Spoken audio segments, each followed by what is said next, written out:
Hi, my name is Ugolini-Schmidt, and I'm happy to talk to you today about our guidelines for advocacy on energy policy making. I'm working for Elektrizitätswerke Schönau, which is a renewable energy cooperative based in the small town of Schönau im Schwarzwald in southern Germany.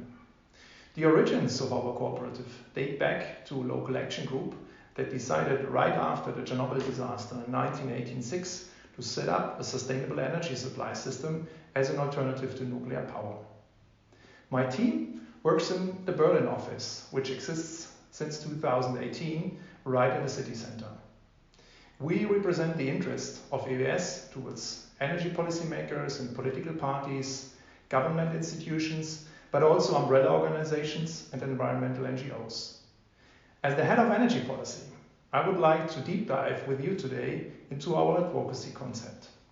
A good way to visualize our work is through the image of a tree. The roots of this tree symbolize those tasks that are informal and hardly visible by the public. These roots form the solid foundation of our advocacy work and lead into the visible part of our job, the trunk and the branches, which are the more formal and visible communication activities. Why do I use the image of a tree? It helps us to understand that advocacy or lobbying initially arises from an idea or a political demand. Take, for instance, the goal of achieving 100% renewables owned by citizens. Like a plant arises from a seed, and like a real plant, advocacy work depends on care to flourish. To stay within our image of the tree, the watering can represents the steady engagement with our network of contacts, both through the hardly visible activities in the roots, as well as publicly effective communication work in the branches. Let me now introduce you to our advocacy work by focusing on four main topics. First, we monitor and analyze what is going on out there. Having our general goal in mind, we know what to monitor. Of course, the goal of 100% renewables owned by citizens can be further break down into sub-goals, such as advocating for a feed-in tariff for small solar plants or exempting citizen energy projects from the auction system. So we monitor all debates, discourses and policy changes that may affect our goal. At the same time, we have an eye on stakeholders pushing or opposing a policy change related to the goal. We rely on specific tools for that kind of work. For instance, daily energy policy briefings, regular meetings with like-minded utilities and other community energy actors. And we integrate our political network at this stage already. This consists, for example, of staff members of the energy spokesperson of a political party. All these steps help to quickly get an indication of the potential relevance and impact of a policy change on our goal. If it turns out there is something relevant in the second step, then we get in touch with our key internal stakeholders in order to define our position. We develop a position paper by involving the most affected departments of our cooperative. It is crucial here to involve our external network of contacts again, because EWS is only one voice among hundreds of energy policy advisors in Berlin. Even more important, some partners may have a more direct contact to our actual target policymakers, which helps to better transport our position. In the third step, we confirm our position through, for instance, commissioning research studies conducted by an institute with a sound reputation in the renewable energy policy field.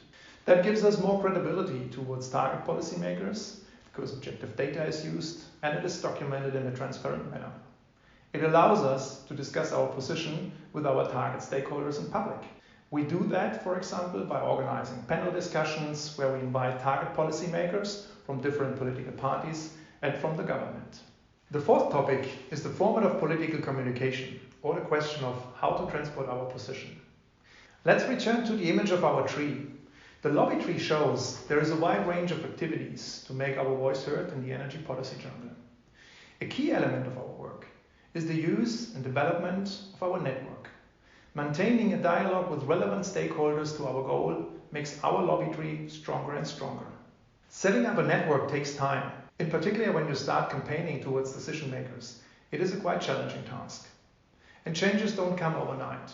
That's also our experience. In the aftermath of the Chernobyl disaster in the late 1980s, EWS was only a local group of a few dozen citizens. It took 30 years to become one of the largest renewable energy cooperatives in Germany. Today, we have more than 250 employees, over 10,000 cooperative members, and we supply green electricity and biogas to more than 220,000 customers. EWS wouldn't have become like this without steadily engaging with our supporters, like-minded politicians, and the climate movement, of course, but as well with our political opponents. And it's the same with energy policy. It doesn't change in favor of citizen energy communities and renewables because of one voice. Of course, I could name here examples where we achieved our goals very well. But in the end, policy change is always a result from collective action, all pushing in the same direction, but working on different routes and branches. I would like to close with 3 key messages for you. First, you can start right now. If you want to do advocacy for citizen energy community in your country, you don't have to wait. There are many action fields, such as indicated by the branches and the roots of our tree. Second, be aware that it requires time, patience, and sometimes simply good luck to earn the fruits of your work. The stronger your lobby tree gets through the steady engagement with your key stakeholders, the faster you achieve your goals. Third, some people consider advocacy and lobbying still as something dirty. That may be due to the hardly transparent activities of the fossil and nuclear industry lobbyists in the last decades. And of course, we are lobbyists as well. Not all of our activities are transparent and visible to the public. There is, however, a big difference between them and us. They are in for the money. We have ethical values. We do it for the citizens and for protecting the climate. Thanks for your time, take care, and good luck for your work.